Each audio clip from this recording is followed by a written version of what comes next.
Don't just look, Cowboy. Something bit me between my legs. Suck out the venom before it spreads. Before we dive into the story, don't forget to like the video and tell us in the comments where you're watching from. The sky had turned the color of rust by the time Michael Creel finished chopping wood behind the barn. The day had been long, dry, and hot, like every other that season, but something about the way the air held still made him uneasy. He stood with his hands on his hips, back stiff from the work, eyes scanning the horizon out of habit. Not for anyone in particular. He just didn't like surprises. Michael was 40. He didn't look it from a distance, but up close, the lines on his face told the story. Years as a cavalry horse wrangler had given him scars under the shirt, a bad knee that acted up when the weather shifted, and a way of reading people that didn't rely on their words. Folks in town didn't ask him much. He wasn't rude, just quiet. After the flood that took his wife and son 3 years back, he'd moved into this old ranch tucked between two mesas, rebuilt it with his own hands, and stayed clear of anything that didn't need his help. That evening, he was walking back toward the house with a bucket when movement caught his eye near the dry trail that cut past the trough. A figure, low to the ground. Too small to be a man, too slow to be riding. He stopped cold. His fingers tightened on the bucket handle. The sun was low, making it hard to see details, but he could tell someone was crawling. He walked closer, boots crunching on packed dirt. 30 yards out, he saw her clearly, barefoot, dress torn across the back and shoulders, one hand dragging behind her like it wasn't working right. Her legs were coated in dust, knees scraped raw, and blood darkened the side of her thigh. She didn't look up until he was 5 steps away. Her voice barely came out. "Don't look between my legs, Cowboy. Something bit me." Michael didn't answer. He set the bucket down, knelt beside her slowly, eyes narrowing on the wound. Her thigh was already swollen near the top, just below the line of her underwear. 2 puncture marks sat deep, surrounded by angry red flesh. Snakebite, close to the femoral artery. He didn't ask what kind of snake. It didn't matter. He unbuckled the knife from his belt. Her hand jerked toward him, weakly. "I said don't.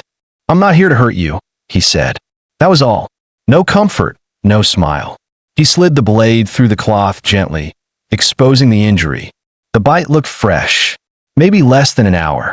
Her leg was twitching. He leaned in, sucked hard once, spat in the dirt, then again. Blood mixed with saliva. He didn't speak. Her fingers dug into the ground. She passed out. Michael cut a clean strip from the hem of her dress, tied it tight above the wound, then slid his arms beneath her. She was lighter than she should have been. Her head lolled against his chest.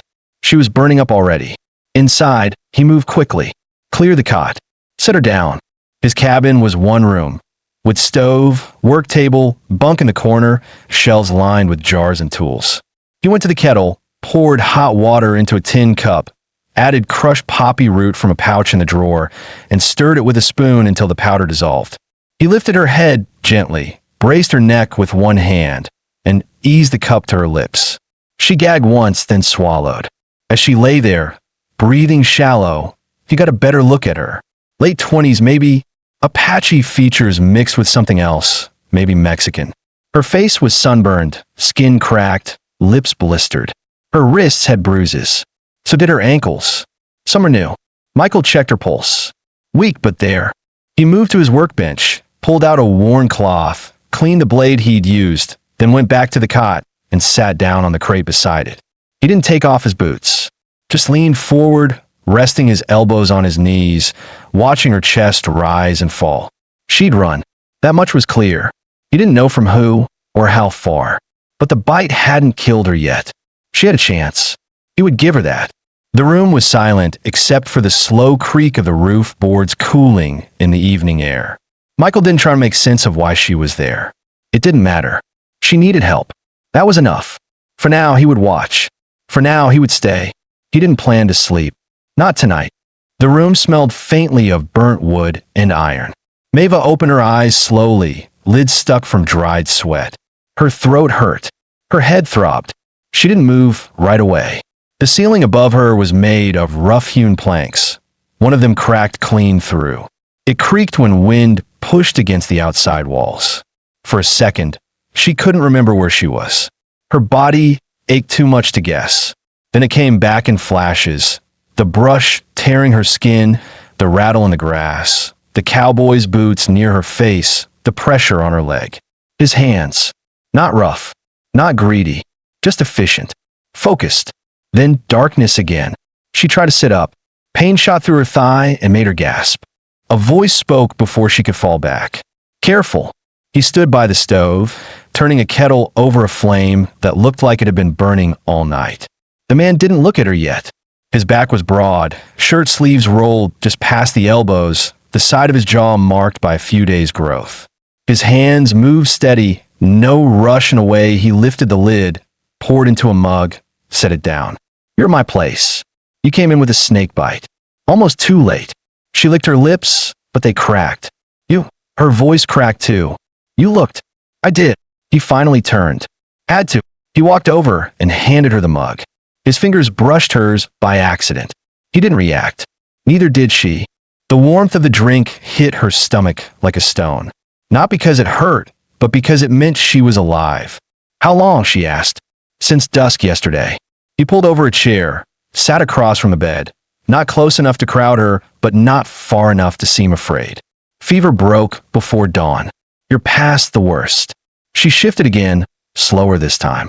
The fabric of her dress had been pinned at the thigh with one of his shirt buttons, the cut wrapped clean in cloth that looked boiled and tied by someone who'd done this kind of thing before. Her jaw tightened. Who are you? Michael Creel. She nodded once. Mava.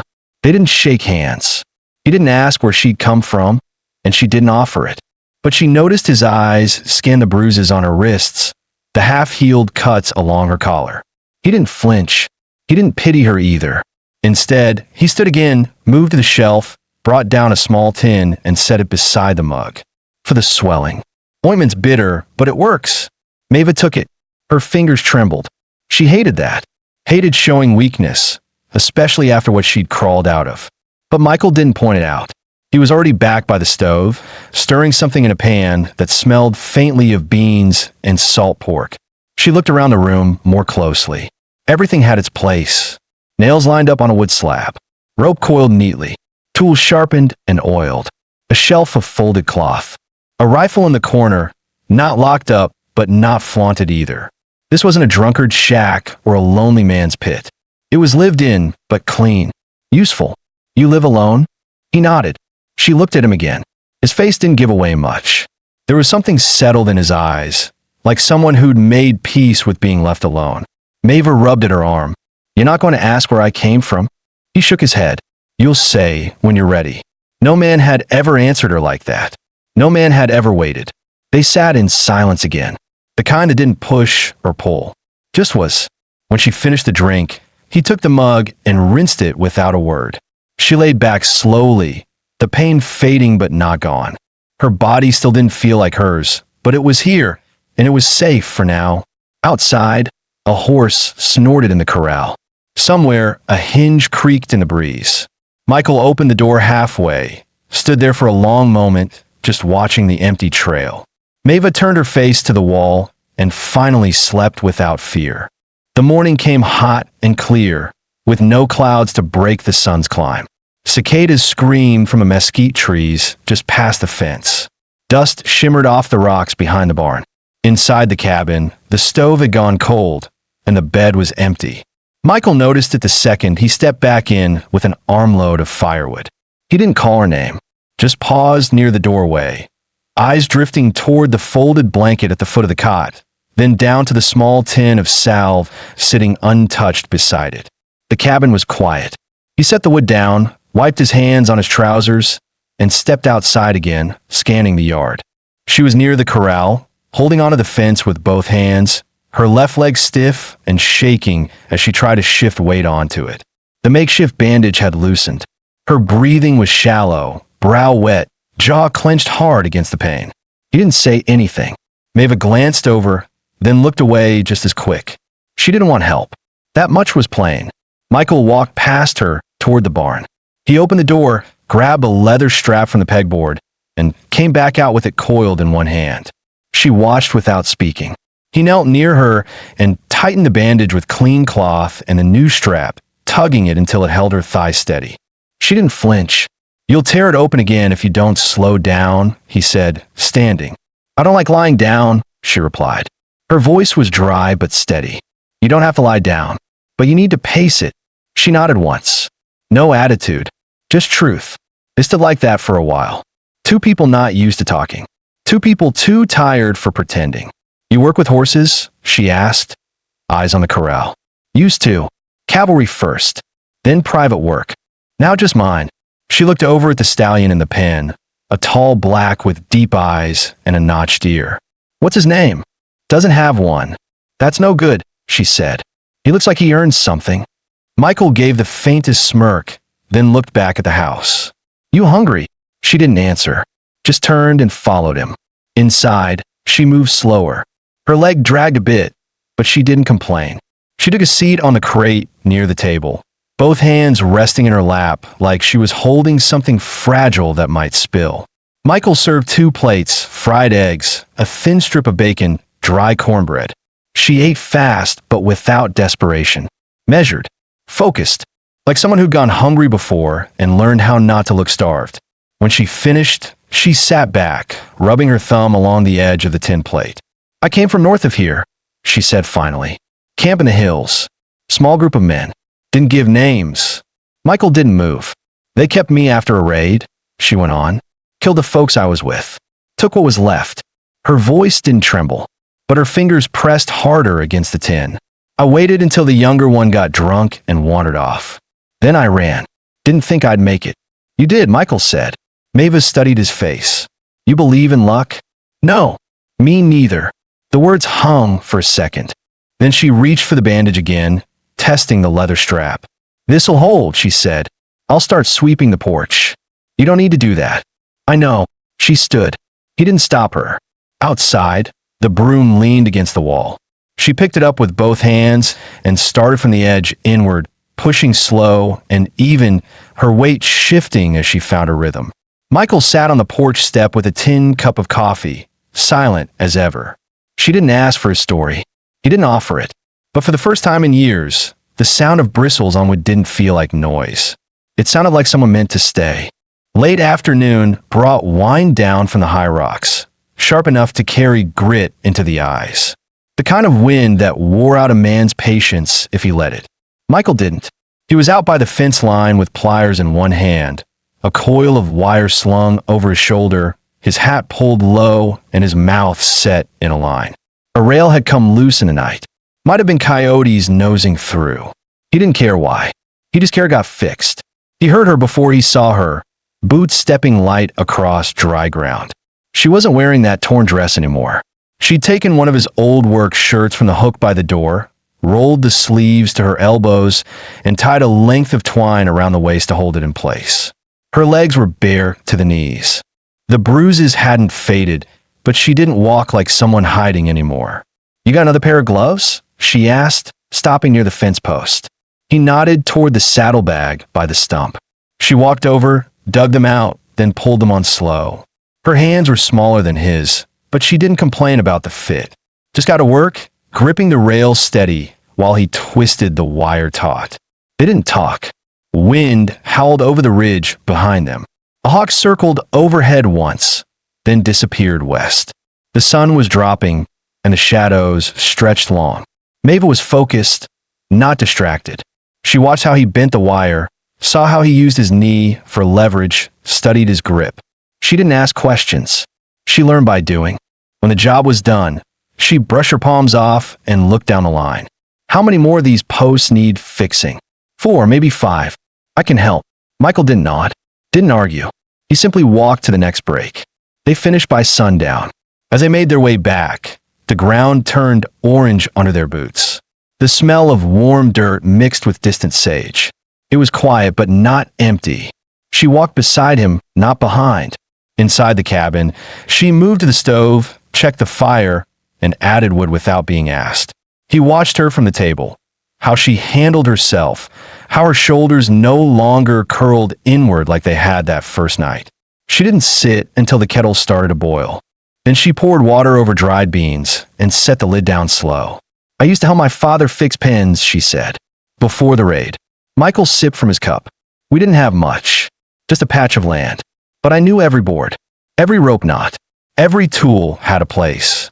Her voice wasn't nostalgic. Just factual. Like reading off a list. He listened without shifting. Just let her speak.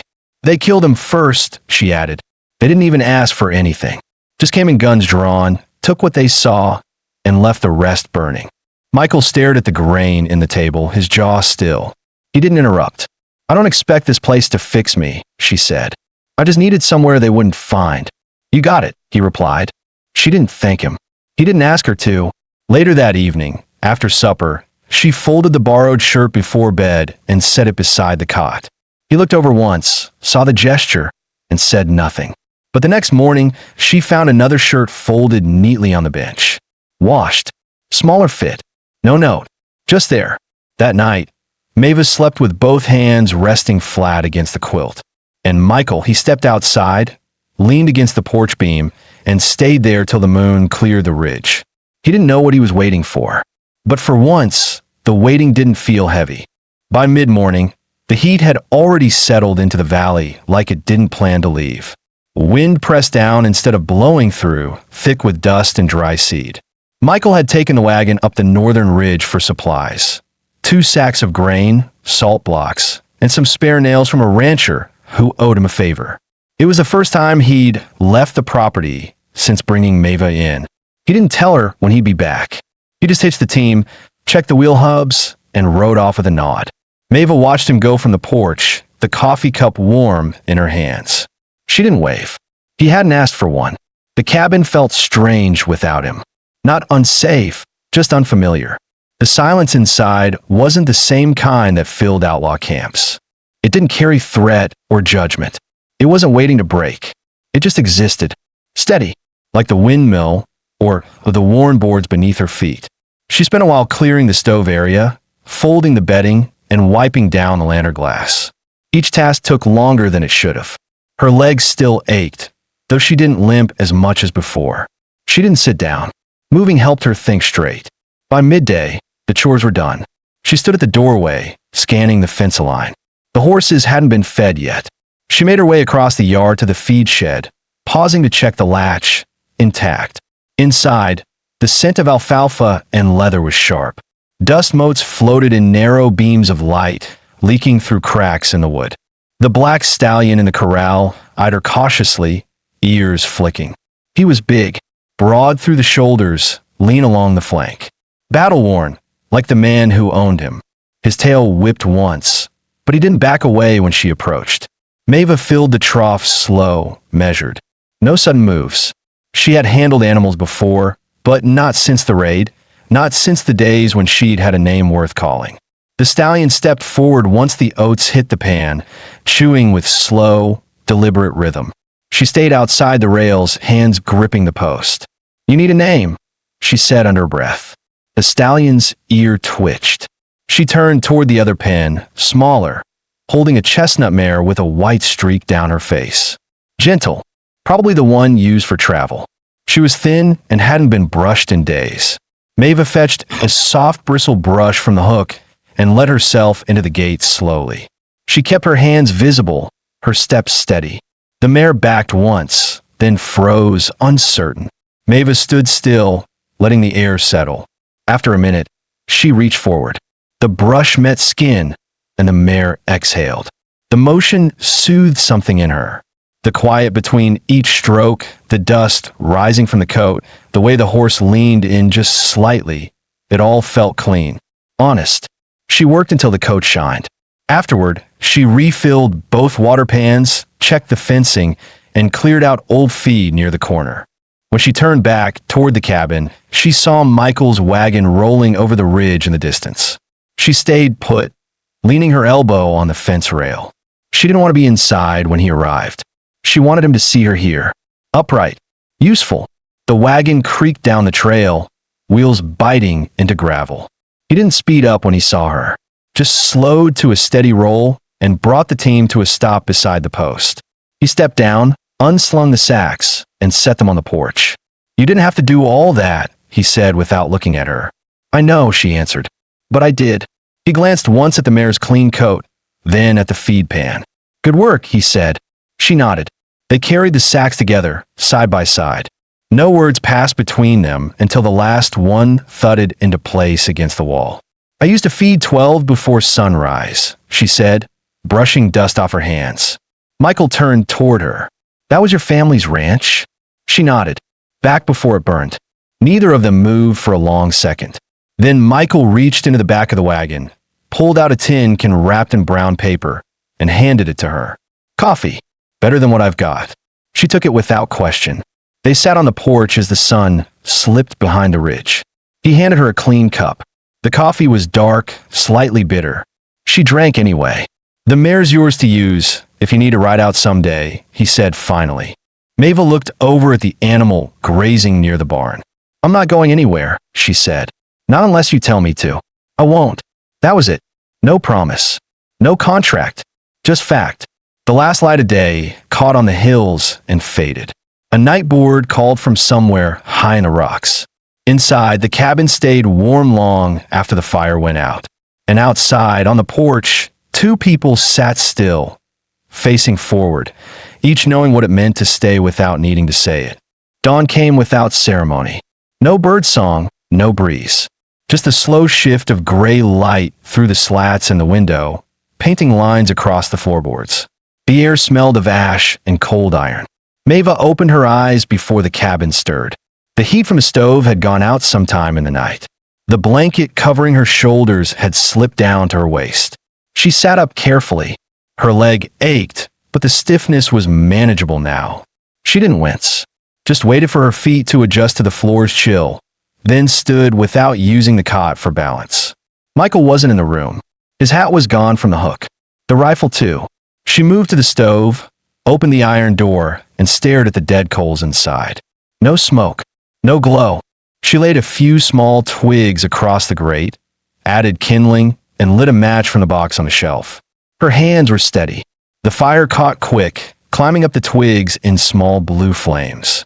She added a split log, shut the door, and waited.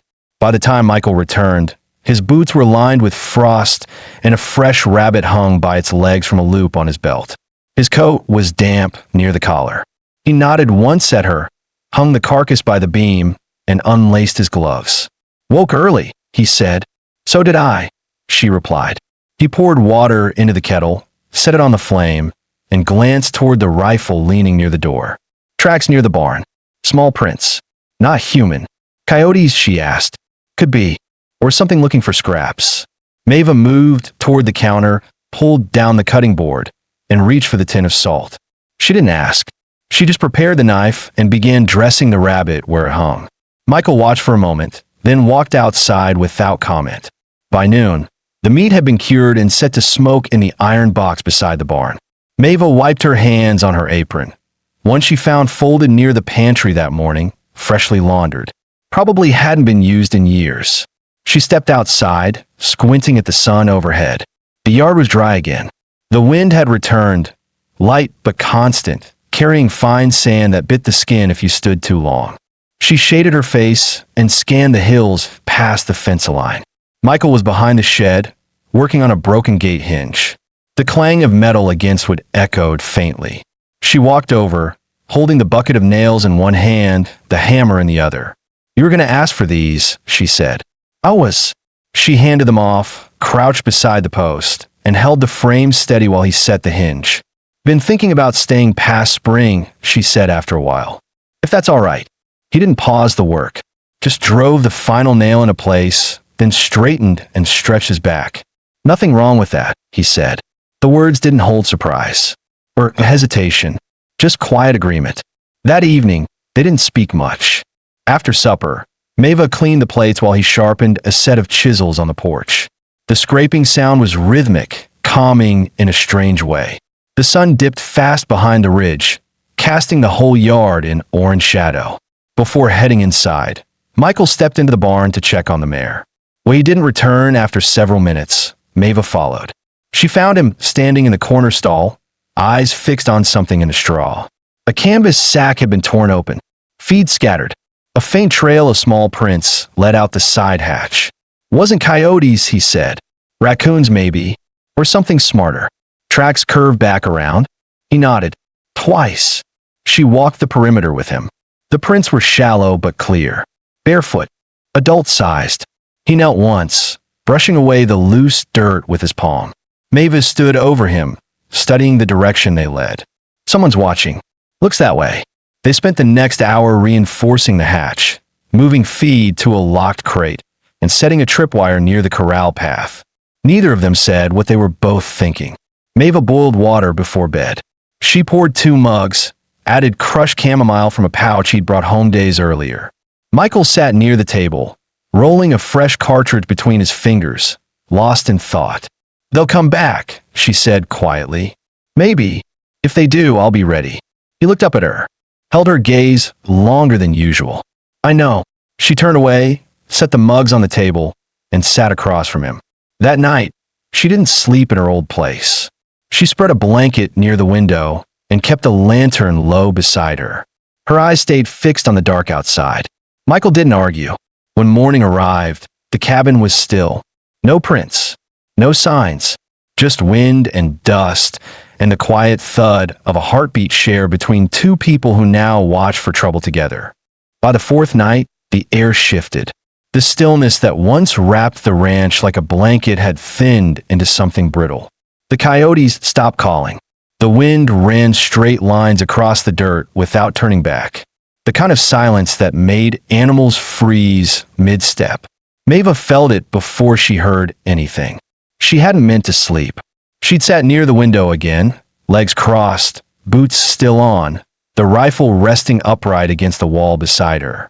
Her eyes closed sometime past midnight, just for a minute. Then something, movement or instinct, snapped them open again. A sound, not loud. A scrape, faint. Wood on wood. Not inside the cabin. Close. She didn't breathe. Michael lay on the cot, one arm over his eyes. The soft rhythm of his breath told her he hadn't heard. Mavis stood slowly. No words. No hesitation. She reached for the rifle. The weight of it filled her arms like it belonged there. She stepped barefoot across the floor, crouched low at the edge of the window frame, and waited. Nothing moved. Then there, a shape near the fence post. Thin, stooped, one hand touching the wire, testing. Her grip tightened. She eased the door open, just wide enough to slip through. The night air bit her skin. Cold settled in the pit of her stomach. Outside, the moonlight cut across the yard in slivers. The shadow moved again, low to the ground now, trying not to be seen. She raised the rifle to her shoulder, thumb on the hammer, breath held tight behind her teeth. Don't move, she said loud enough to carry. Step back from the fence. The shape froze, then stood slowly. A man, unshaven, clothes torn, eyes glassy even from a distance. He didn't speak, just stared at her. Then his gaze drifted toward the barn. Step back, she repeated. Behind her, the door creaked. Michael stepped out without his coat, boots half-laced, pistol in one hand. Mava didn't lower her rifle. Who is it, he asked. Somebody hungry, she said. Or trying to look like it. The man's voice came rough. Ain't here to steal. Just need a place to rest. Michael's stance didn't change. You've been circling the property for 3 nights. Didn't know if it was safe. You know now. The stranger raised both hands. I'm not armed. Michael stepped off the porch, kept distance. Turn around. The man obeyed. No weapon. No pack.